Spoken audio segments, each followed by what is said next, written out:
பயங்கரவாதிகளுக்கு ஒரு உற்சாகத்தை கொடுத்திருக்குமோ என்கின்ற சந்தேகம் எனக்கு ஏற்படுகின்றது.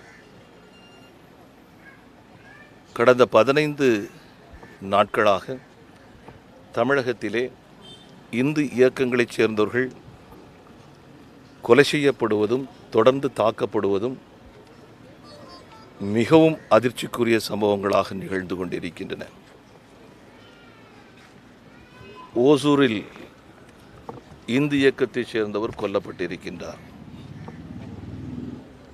திண்டுக்கல்லிலே சங்கர் இந்து இயக்கத்தைச் சேர்ந்தவர் கொடூரமான முறையிலே கொலை செய்யக்கூடிய அளவுக்கு தாக்குதல் நடத்தப்பட்ட போது அவருடைய சொந்த முயற்சியிலே புத்தி சாதுரியமாக அவர் நடந்த காரணத்தினாலே அவர் உயிர் தப்பியிருக்கின்றார். இது போன்ற சம்பவங்கள் நடக்க ஆரம்பித்த உடனடியாகவே கோயம்புத்தூரிலே போதுமான அளவுக்கு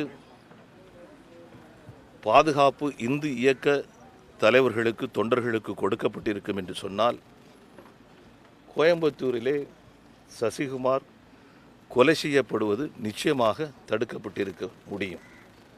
ஒன்று, இந்து இயக்க தலைவர்களுக்கு தொண்டர்களுக்கு பாதுகாப்பு கொடுப்பது, மற்றொரு புறத்திலே பயங்கரவாதிகளுடைய நடமாட்டங்களை உன்னிப்பாக கவனித்து அவர்களை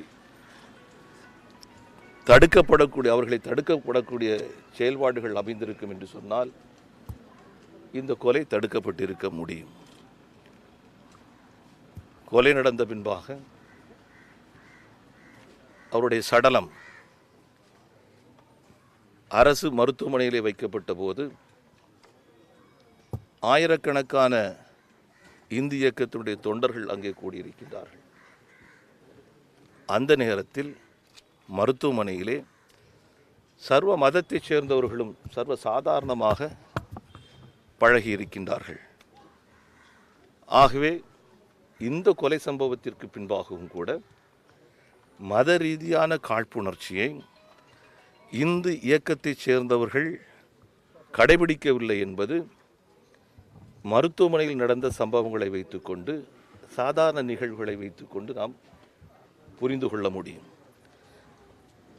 எனவே தமிழகமாகட்டும், குறிப்பாக கோயம்புத்தூர் ஆகட்டும், இந்த சம்பவங்கள் நடக்கிறது என்று சொன்னால் இதனுடைய பின்னணியில் மதம் அல்ல, இதனுடைய பின்னணியில் பயங்கரவாதம் தலை தூக்கி இருக்கிறது என்பது மட்டுமே பொருத்தமான அம்சமாக இருக்க முடியும். இது போன்ற சம்பவங்கள் பிற இடங்களில் நடக்கும்போது உடனடியாக கோவை, கன்னியாகுமரி போன்ற, திண்டுக்கல் போன்ற பல்வேறு மாவட்டங்களைச் சேர்ந்த இந்து இயக்க தலைவர்களுக்கு பாதுகாப்பு கொடுக்கப்பட்டிருக்க வேண்டும். சசிகுமாரை பொறுத்த வரைக்கும் அவருக்கு ஏறக்குறைய 1 ஆண்டாக காவல்துறையினுடைய பாதுகாப்பு கொடுக்கப்பட்டிருக்கின்றது.